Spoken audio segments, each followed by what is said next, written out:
Hello and welcome.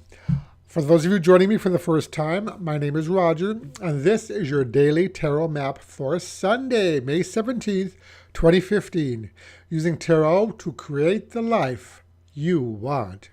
Well, first off, I want to thank everyone for liking these videos, for sharing them on your social networks, for subscribing to this channel. I greatly appreciate your support.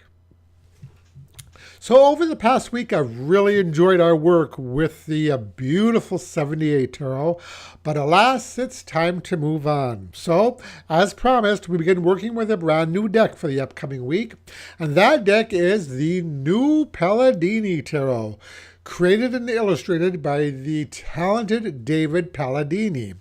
When I first started studying tarot, way back when, I actually worked with one of his first deck, I believe it was, the Aquarian Tarot. And I stuck with that deck for quite a few years. And I loved it. So I was really pleased when I heard that he was coming out with a new deck, and I snatched it up immediately. And actually, there was 25 years between the two decks. So the author describes the deck as, I'm going to read this so I get it right, as being both beautiful and powerful, ancient and modern. So I hope you think so, and I hope you enjoy our next week's work with the beautiful new Palladini Tarot. So on to today's draw. The three cards drawn randomly from the deck were the World, the Queen of Rods, and the Six of Cups. So our first card today is the World, the last card in the Major Arcana. And this card represents a major life cycle reaching completion. Perhaps something you've been striving for is finally within reach, or perhaps you're finishing up a major project or even a degree program. Whatever it is, something may be coming full circle. Now, alternatively, the World card can represent the seeking of one's heart's desire. So, what is it that you want out of life? What would give you the greatest feeling of completion or accomplishment?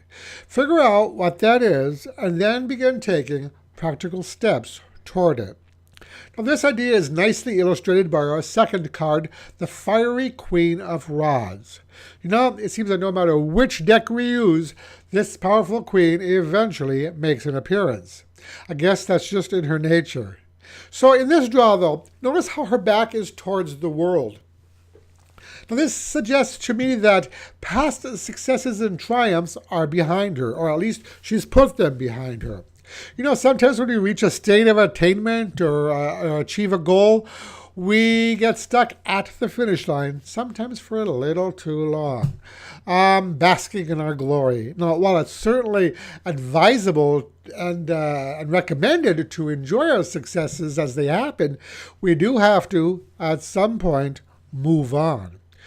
Once we cross the finish line, there's another race to be won. A new phase in our life that needs to be begun. Now, it's important to keep in mind that the end of every cycle holds the seed for a brand new start, a new beginning. So, as such, the Fiery Queen of Rods tells us that it's time to ignite new projects and evolve into something new. So, we've finished with one cycle. What are we going to do next? This queen urges us to blaze new trails and begin creating. She's all about success, this queen, so we want to use her energy today to figure out what our next move is going to be. Now, just as fire burns paper and transforms it into ash, into something new, so too can we burn away the past, put it behind us, and move forward. Now, speaking of the past, there does seem to be a teeny tiny issue with being stuck in the past, as suggested by our last card, the Six of Cups. Now, normally this is a feel-good type of card, typically associated with memories, a pleasant childhood, happiness, friendship. But because of the fire card next to it in the spread, this card is ill-dignified, and thus is the weakest card in the spread. So what this card does is it keeps the Queen of Rods stuck in the past a little longer than she should be. She might be focused on past failures or simply missing the good old days.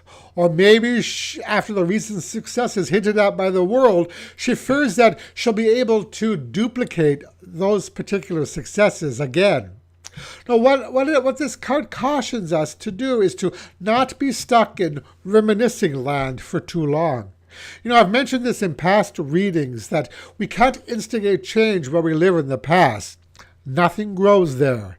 So today, let us examine what might be holding us back from moving to a new phase of our life and then start making plans for the future.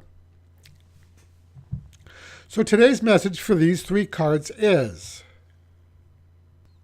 the recipe for happiness is to avoid too lengthy of a visit to the past. Let us learn from the past to profit in the present and then move on to a shiny new future. So today's advice card comes from the Chronicles of Destiny fortune cards, and the card drawn randomly from the deck is number 33, the Fellowship. Now, of course, being the nerd I am, I immediately thought of J.R. Tolkien's The Fellowship of the Rings when I turned over this card. But, the same idea applies here. This card represents our support networks, those loyal allies and friends upon whom we can rely and trust. The fellowship can point to teamwork of some kind, of a group of like-minded people working together to achieve an aim. So though the Queen of Rods is certainly driven and a go-getter, nobody gets anywhere alone. Nobody succeeds without help. So today, recognize your fellowship and appreciate their place in your life. And that is your Daily Tarot Map for today. If you liked this video, I'd really appreciate it if you click the like button below. And also feel free to visit my website and blog at tarot-dude.com. And that's it for today. Thank you so much for watching, and I'll talk to you again tomorrow. Brightest blessings.